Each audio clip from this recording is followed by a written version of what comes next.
15, 20 years down the road, what's the Nick Emmanwori legacy as a football player? I want to be one of the all-time greats. I think for my skill set, what I can do, it hasn't really been seen in the NFL before. Definitely shooting for that gold jacket. A lot of people can't really say that with confidence, but why not? You always had that elite confidence. It's just something in you. It just got to be born in you. You can't fake it. Happy New Year and welcome to the Schultz Report. I'm your host, NFL insider Jordan Schultz. In today's show, I'll be sharing exclusive intel and insight from a tumultuous Black Monday that saw 4 coaches and several GMs part ways from their organization. Of course, Keyshawn Johnson will be tapping in with his reaction to Black Monday, and we'll be talking plenty of NFL playoffs. And Nick Emmanwori, Seattle's young superstar safety, will be joining us to talk about his first year in the league and what his first taste of the playoffs looks like. Lock in and let's go. As we get ready for the playoffs, every game and every bet matters. Through my partnership with Fanatics Sportsbook, you've heard me talk about Fan Cash, and this is when it really comes into play. Fan Cash is the ultimate sports currency, and with Fanatics Sportsbook, every bet earns you up to 10% Fan Cash, win or lose.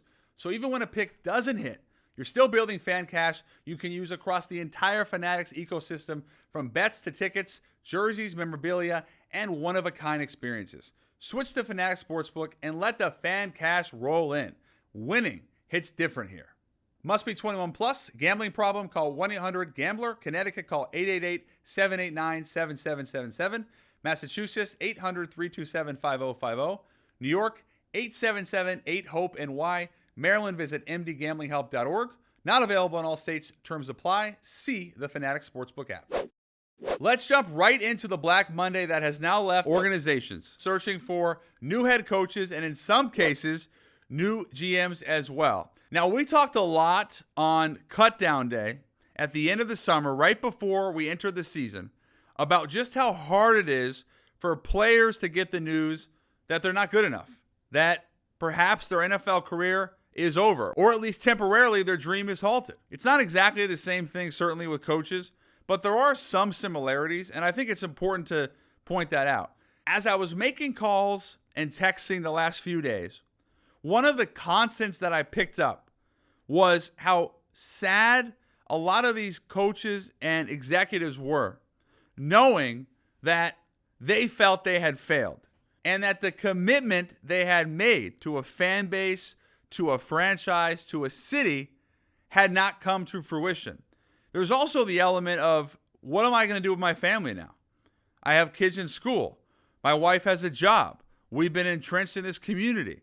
All of these questions are really hard to answer for anyone, but when you lose your job, and many times is unexpected, it really complicates things. And I think I would just say to fans out there who maybe are disappointed that, let's say, my head coach failed in my eyes, I would just ask fans to look at it from that perspective of, everyone here is a human being at the end of the day that has to go home to the same problems that you and I might have. And that's the type of empathy that I think we should all approach these experiences and these types of situations with as we move forward into 2026.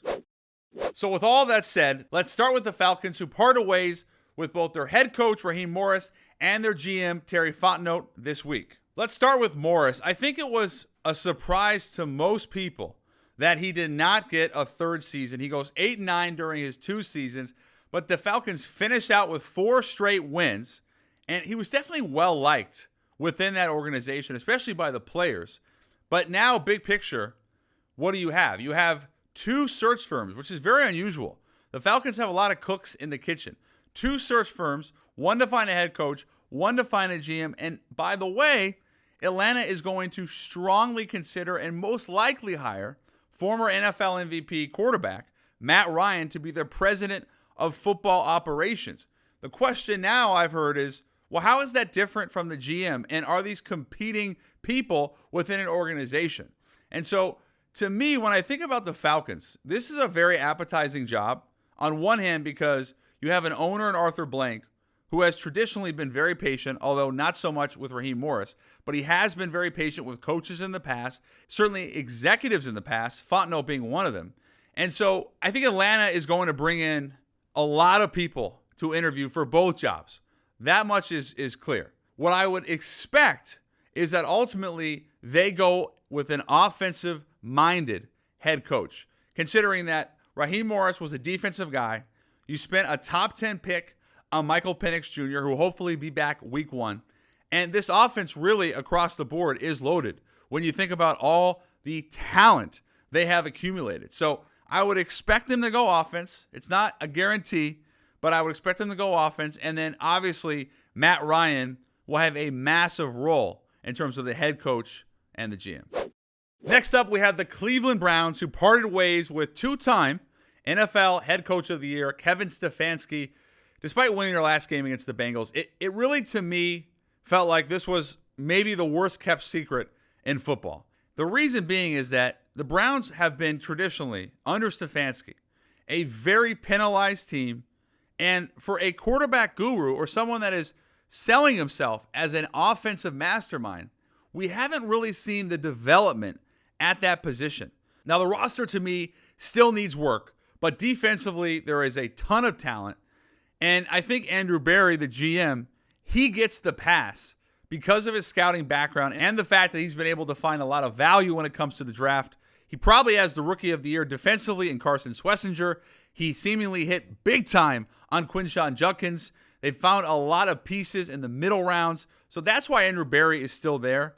But back to Stefanski, because I know everyone's asking, why does he ultimately get another shot seemingly so fast? And I would probably agree with you to an extent.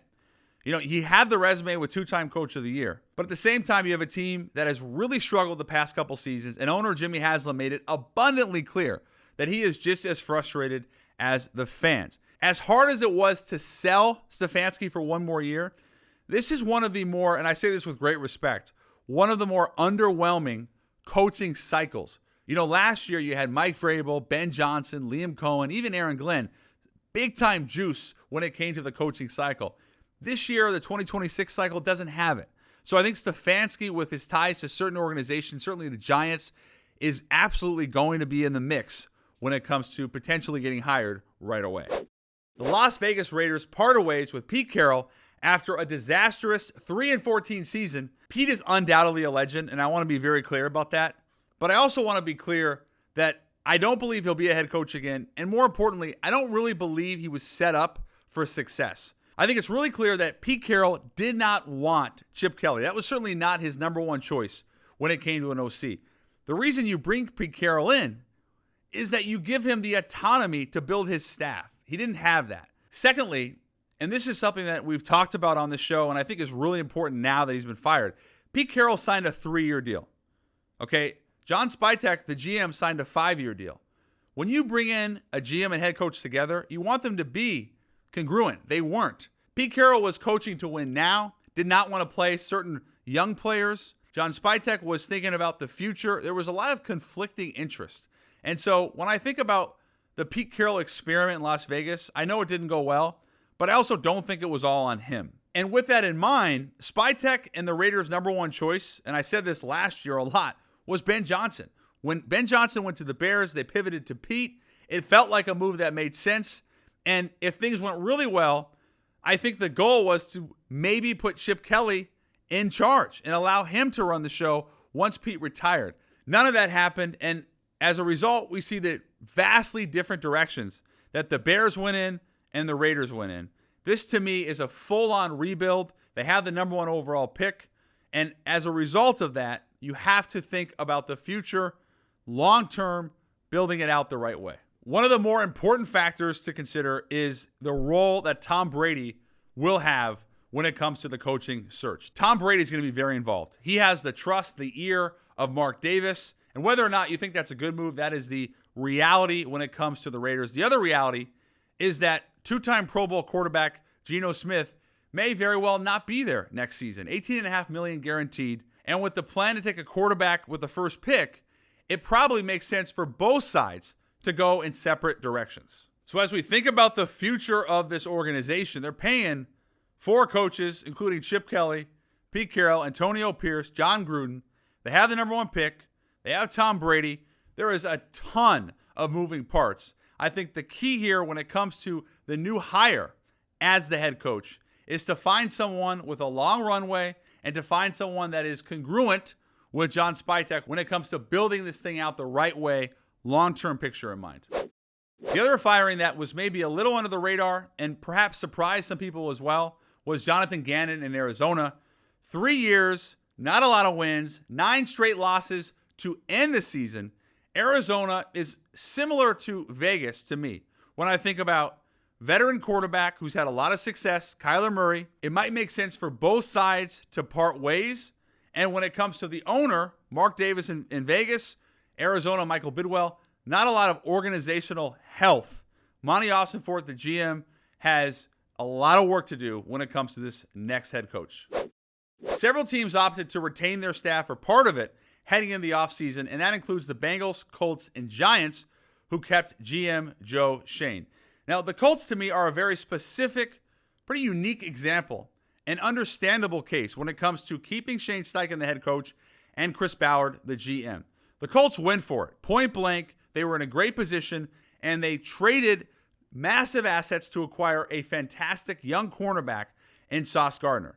When Daniel Jones went down, though, with the Achilles, effectively their season was over. I know Phillip Rivers played well. That's admirable. But that really ended their season when it came to playoff aspirations and more. So I don't really blame the Colts keeping both parties. It might have been a little bit of a surprise that they kept Ballard, who in 10 seasons only has 1 playoff win. But I give the Colts credit for going for it this season, and I give them a lot of credit for trying to find a way back with the same staff. I think the real key here, though, moving forward, is Daniel Jones. Obviously signed a 1-year deal, will be a free agent. There is certainly the possibility that he gets tagged, but I would be shocked, absolutely shocked, if the Colts did not bring back Daniel Jones, either on a contract extension or on a franchise tag. He has meant too much to that organization, not only on the field, but off the field. They love everything he brings to the table. Daniel Jones, barring a crazy circumstance, will be a Colt next season. I want to talk about the New York Giants. One of the more puzzling moves to me was the Giants retaining Joe Schoen, who in 4 years as the GM has gone 22-45, just 1 playoff win. And for the second straight season, the G-men are picking inside the top 5. When I think back to the Tom Coughlin years, it seems like an eternity ago, winning 2 Super Bowls. But that's how the Giants need to be run. This is a tentpole organization, and without a doubt, one of the most attractive jobs in all of football, head coach or GM. This is a very, very special place. But it's also not operating the way that championship organizations operate. Now, it's not a necessity, it's not a prerequisite to have a clean sweep when it comes to head coach and GM. Look at Seattle. They kept John Schneider, obviously bring in Mike Macdonald. They're the number 1 seed in their second year with Mike Macdonald. Okay, so it doesn't have to happen. But the difference is Schneider was and is entrenched firmly within the Seattle Seahawks organization. Joe Schoen is not. And I think a big part of this is that John Mara is dealing with severe health issues, was recently diagnosed with cancer. I think under normal circumstances, he would be the one running the search for a head coach. But because he's not in the building every day, because he's not immersed in it the way that he normally would be, he is now deferring to Joe Schoen, who keeps his job as the GM, and now he's the one ultimately responsible for leading the head coaching search. So no Brian Daboll, Joe Schoen keeps his job. This is still an appetizing job for a head coach. The reason being, you have potentially a franchise quarterback in Jackson Dart, who, by the way, really was Brian Daboll's guy. You have Malik Neighbors. You have Andrew Thomas. You have a big-time pass rusher and Pro Bowler Brian Burns. And you have the market of New York. It's a very specific type of person, though, that needs to coach in New York to be successful. Tom Coughlin, who I mentioned earlier, he didn't let the media get to him.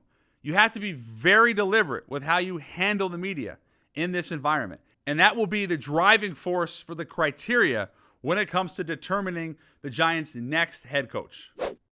So as we're sitting here today, earlier I reported that the Commanders and offensive coordinator Kliff Kingsbury mutually agreed to part ways. Here's the problem. The quarterback is your franchise. So in Washington's case, that's Jaden Daniels. His voice matters, and that has to be in consideration. It's my understanding that several key offensive players, including Jaden Daniels, were disappointed with the news that Kliff Kingsbury would no longer be operating as offensive coordinator in Washington. Make no mistake, Kingsbury, because of his ability and prowess to develop quarterbacks, Patrick Mahomes, Kyler Murray, Jaden Daniels, and just his personality as a whole, was very well liked by his players inside that building. And it's my understanding that he will interview for the open head coaching positions with the Giants and Titans, 2 quarterbacks, Jackson Dart and Cam Ward, that could certainly benefit from his developmental skills. You have the playoffs starting this weekend. You got free agency fast approaching. Then the draft. There is a lot of work to be done for those ball clubs. All right, let's bring in Mr. New Year himself, Keyshawn Johnson. Key, Happy New Year. There's a lot of stuff to hit on. The first thing I want to do is, out of all the coaches that were fired, and there's quite a few, what was the one that stood out to you the most or maybe surprised you the most? I was a little surprised that Raheem Morris got it after a 4-game winning streak with a quarterback that was a little older. And, you start putting the pieces together. You start looking at just had a big win against the Los Angeles Rams. But I also understand that the owner doesn't have much time, meaning like the guy's not 27 years old. He wants to win and win a Super Bowl. That one was a little bit because it's only been 2 years. 2 years. They went 8-9 each year. You think about, for context, Jonathan Gannon in Arizona, he got 3 years. He won 15 games. Raheem won 16-2. Yeah. So when you start comparing, it's a little, I understand it, but in these situations, was he ever really their first choice? No, All I of don't those think he was sort of ever the first things. choice. No. Yeah, so all of those sort of things factor into these decisions when these coaches are coming and going. Key, can you, and the only way you do it, because you're a unique individual, can you rank the top 3 jobs available? The number one job is the New York Giants. The New York Giants are the number one job. They got a young quarterback that I believe can play. They got a receiver that, will be coming off an ACL but can play. They got a solid defensive front that can come and get you. I mean, they got a lot of pieces in play. They got pieces in play. So I would rank that number one. The number 2 job would be the Atlanta Falcons, because I believe Atlanta Falcons have talent. And you turn around and you look at Bijan Robinson, the running back, that's big time. The 2 bookend receivers, that's big time. So you start to look at some of that pieces there. I would probably say they're number 2. I would put Cleveland in at 3. They've got to find a quarterback. But if Jim Schwartz is coming back, whoever the head coach is going to be, I would think that they would want to have Jim Schwartz back as their DC. Number 4 would be with the Arizona Cardinals, I guess. And the Raiders would be 5. And I know many people are looking at the Raiders and saying that they have the number 1 overall pick. They can go get Mendoza at the quarterback position and it'll fix everything. No. That damn organization is in flux. I don't give a damn if Tom Brady is part owner. What makes us think that Tom Brady is a great personnel executive? What have we seen to make us think that he knows what he's doing? So and I know, how dare you talk about Tom Brady in that fashion? He's the greatest quarterback to ever play. Hold on. It's a very different thing. I mean, even Matt Ryan with the Falcons potentially. It's one thing to be a great NFL quarterback. It's a very different thing to be a great executive. I mean, it's a different sport. It's not direct correlation, but Michael Jordan's probably the best example of that. We can't take greatness and think that they're going to. And it translates always. Translates. It doesn't work that way. I mean, it just does not work that way. We've seen many ex-athletes go into the front office and it doesn't work out. It's worked out for John Lynch, right? I mean, but he had football people around him. He did it. They did it right. That's a rare win. Yeah, it's a rare win, but he also wasn't doing television. He did television. He stopped to take the 49ers job. Terrific Tom is still doing TV. So it's kind of okay. So I don't know that I even want that Raider job. I mean, I know it's a job and there's only 32 of them. But look what just happened to Pete Carroll. Pete Carroll went in there thinking, oh, okay, I could put a Band-Aid on it and figure it out down the line. Well, guess what? He was there all of 12 months and got fired. So those are the way I rank those jobs. The Giant job is appealing to me, though. One coach leaves, another coach comes. Wow, that is the NFL. Not for long. God, it is just the worst. Man, it's one of the worst professions ever. It's Yeah, like, you know, it really it's a tough one, and it makes me think, what the hell are we doing sitting here talking about it? doing the right thing. You know, my high school coach and junior college coach, we talk all the time. And he always says, I don't know why in the hell would a coach not stay on television and just live his life with no stress when he wants to go back to coaching and get his ass fired 2 years later, 3 years later, he's fired, and he was doing just fine in TV. He says that about players too. He goes, "Why would you not want to do TV and keep getting hit upside your head?" You know, I'm like, yeah, that's why I ain't even thinking about it. It ain't something in my wheelhouse. Yeah, I totally agree. And you probably still had a few years left. Had you Yeah. Oh wanted no, to I play. had a few years left, but I wanted to go to TV. Yeah. And one of the main things, even everybody always asks me, why don't I get into the administrative side Personnel. of Yeah. things in personnel? Because I don't want to be fired in a year. Because somebody that told the owner they can do better behind the back as they sip on a brown liquor somewhere in a hotel lobby. No, I don't. I don't want that. I don't want. No, never mind. Who's the most dangerous team in the playoffs? I don't want a Seattle or a Denver, but a non-1 seed or even a non-2 seed, a lower seed that you feel like could legitimately make a real run. A real run. Uh, Just for context, I think Houston, when I that's a team because of the defense and the quarterback. there's two teams for me. One comes out of AFC. One comes out of the NFC that no one's really thinking about. They're laughing at. It will be the Chicago Bears at the number 2 seed. They have the environment around them with the weather and all of those things. And if you let them hang around, they're going to beat you. If you let them hang around, they're going to beat you.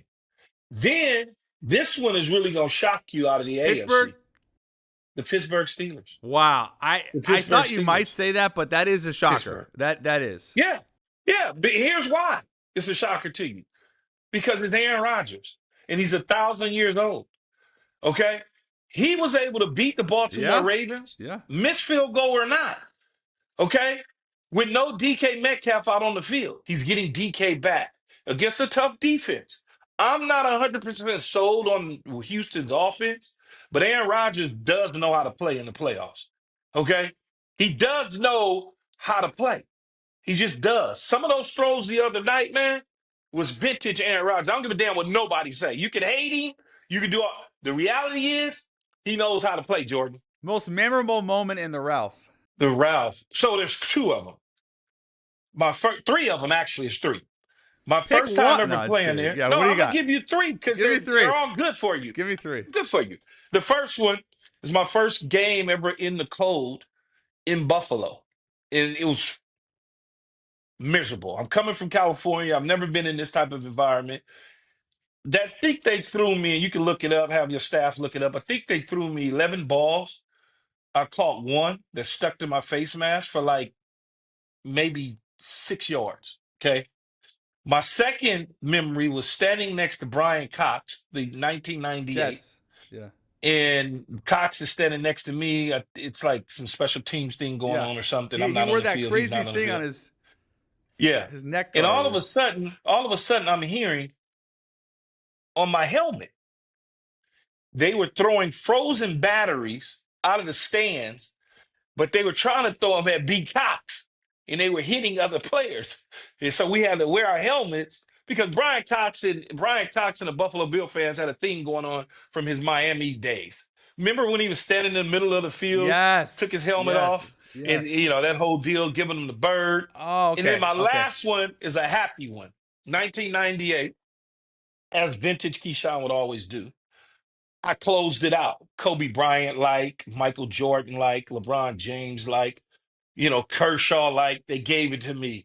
They gave me the ball at the end of the game to close it out. It was third and like 6 or something, and we needed the first down to close it out to win the division. And guess the number that they called? They called 19. That's the memory of the Ralph. They called 19. They said, give us first down, Key. Give it to us. And everybody in the building knew where it was going. There's nothing they could do. And I just caught it. I didn't try to run. What was I it? caught it and fell to the ground. A little slant? It was we ran a Spider it's 2 called a wide return banana. route. Basically, it was stick spider route. 2 wide banana. Yeah. It was basically spider 2 wide banana, and I had to pivot. So I push up to like right at the sticks, and I sit down. And if the linebacker comes out, I peel away from him. Boom, Vinny put it on me. I caught it, fell to the ground. We win the division that year. It was great. It was a walk off, is what I call it. A walk-off 8-yarder. Yeah, absolutely. Because guess what? We watch a lot of 8-yarders be dropped by professionals that make a lot of money. Keyshawn, before I get you out of here, because it is New Year's, I like a little would you rather, as you know, all kinds of questions. So I had the good fortune to spend a little time in the Caribbean. Beautiful place. Of course. Beautiful. St. Bart's, here we come. No, I wasn't in St. Bart's. We were much less. We did do St. Bart's. But nonetheless, same whatever vibe. Same deal. I always think about, I'll be in situations and randomly I'll think, like, what would Keyshawn do in this situation? I just randomly think about that, because I think you're very interesting. And here it is. We're told, hey, this is a great spot to snorkel, not dive. So snorkeling, you snorkeled, right? No, I don't, but go ahead. Snorkeling is not really a threatening, because, I mean, I figured anything in the ocean is threatening, but go ahead. They said this is a great place to snorkel, but it is prone to poisonous jellyfish. So why would you get in the water? Because they said it's one of the most beautiful places, and there's all these turtles to snorkel with. So what did I do? If the water is crystal clear, I can look down. Right, you can see it. Turtles. So that was my thought. I don't need to get in the water with the damn turtles. So I got in with the turtles. I didn't see any jellies, but what we did see was the biggest eagle ray I've ever seen. It's basically why though? A stingray. Why? Because I wanted to get an experience. The kids were into it. I thought this is one of those moments where kids are great. Kids are great, but I'm not listening to a kid. It's not like a poisonous jellyfish that's going to kill you. It's like it'll sting for an hour and a half. I don't want it stinging for 30 seconds.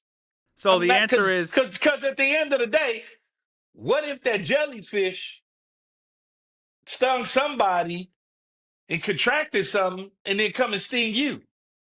I don't think this is not outbreak. I don't think that's how it works. It doesn't spread like that. I don't know, but I don't want to find out though, Jordan. You don't want to find out. I'm not doing it. Y'all do it like that.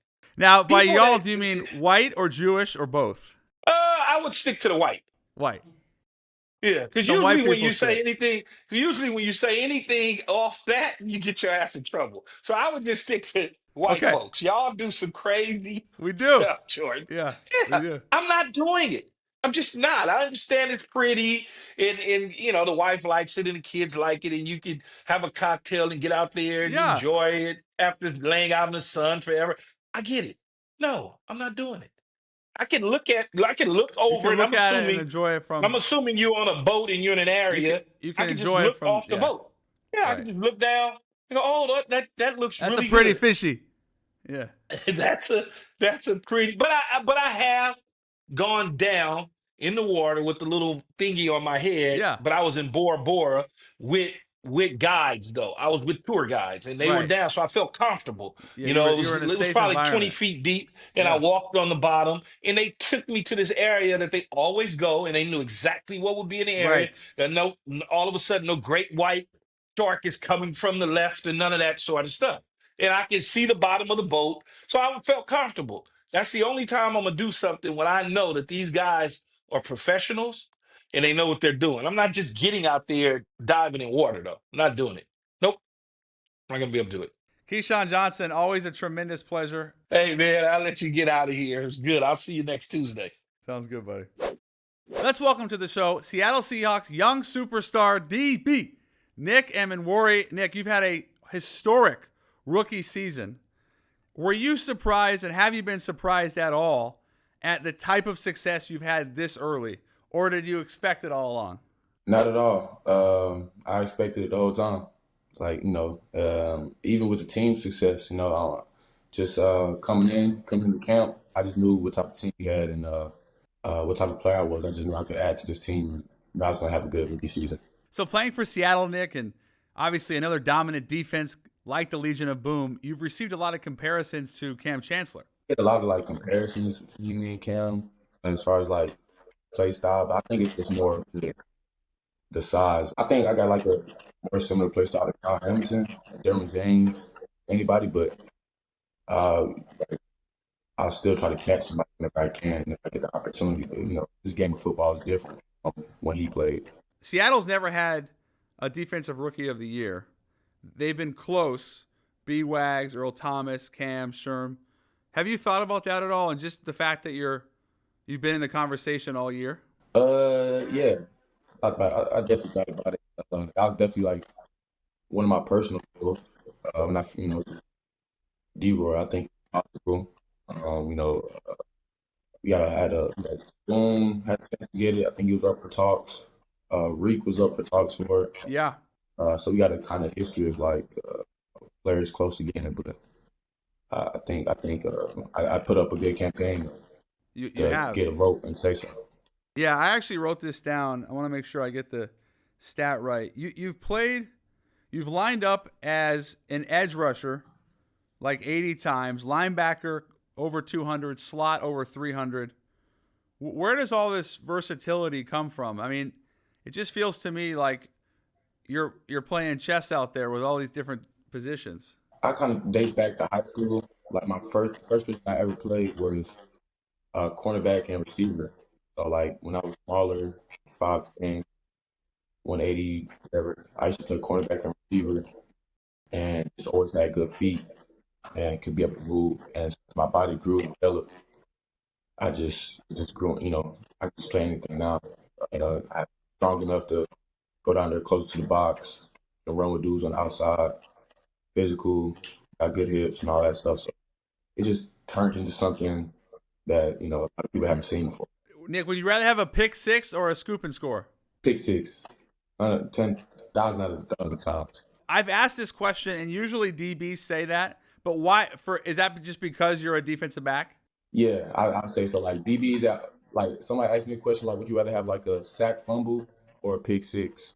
And I was pick six out of 1,000 out of 1,000 times, just because it's pick six is six. It's a whole nother energy level. The 12th man, were you surprised at how lethal it was? When I first came, for the preseason games, I was yo, the stadium loud, it's rocking here. They was wait till the game day, you ain't seen nothing yet.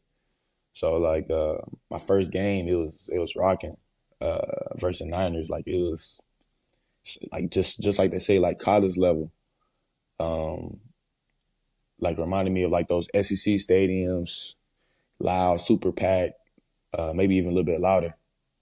But we got a great fan base. Do opposing offensive players ever say to you man, this is different here? Yeah, I ain't really had a chance it's my first year, but I always see interviews of older players and newer players saying Seattle's always been a tough place to play, just due to our fans and sometimes the weather conditions. So just shout out to the 12s. We got a strong fan base. They come through. They show a lot of support online, and it's just good for the whole program and stuff. Nick, were you a hooper? I was a hooper. Let me say that.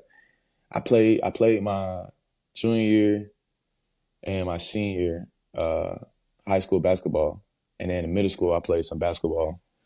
My jersey number was number 3, so it kind of made a full circle moment. And I look back at pictures dang, I was 3 at first, originally, but I had some hooping skills. If you had an NBA comp for your game, who would say, oh, that guy reminds me of how I used to play in high school? I'm not even gonna set myself like that. Fair enough, dog. I know you're gonna set myself up, but I definitely was a slasher. Yeah. I used to just I can go to the rim, jump out the gym, like the dunk, Lock up. had a little midi game, you Okay. know, yeah, could play defense. Yeah, I ain't gonna set myself up for the fans to go find my film, and Yeah. I ain't. Dissect it. Yeah, a little mini Yeah. game though.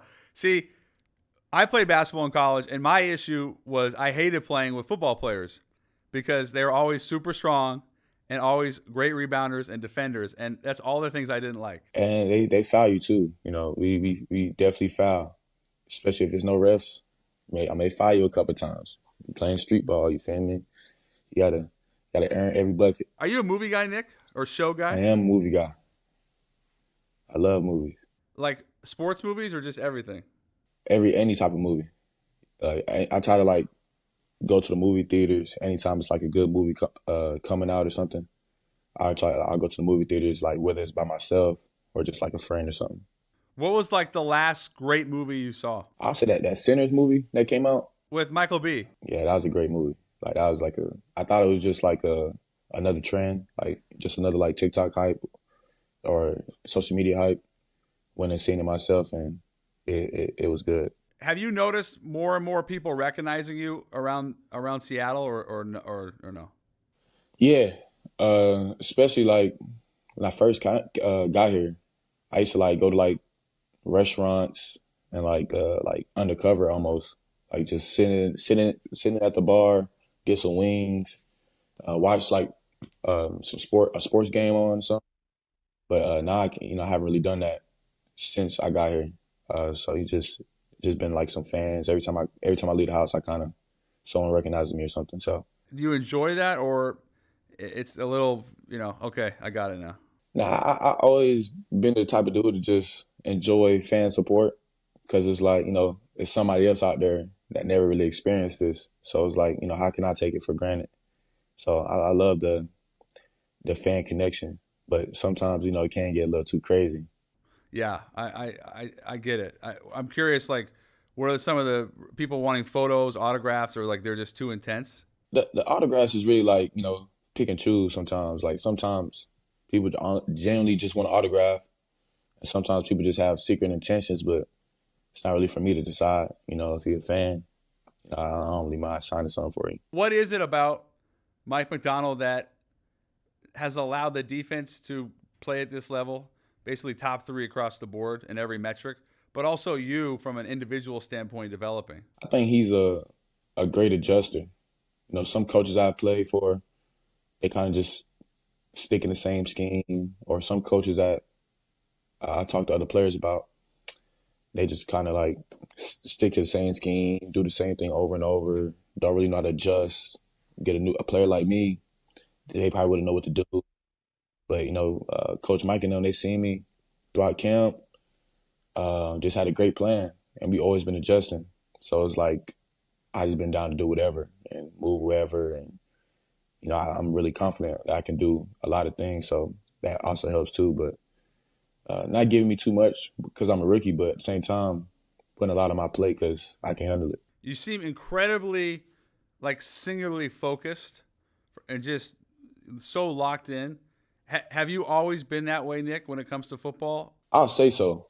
Growing up, I had an older brother who played football, took it very seriously.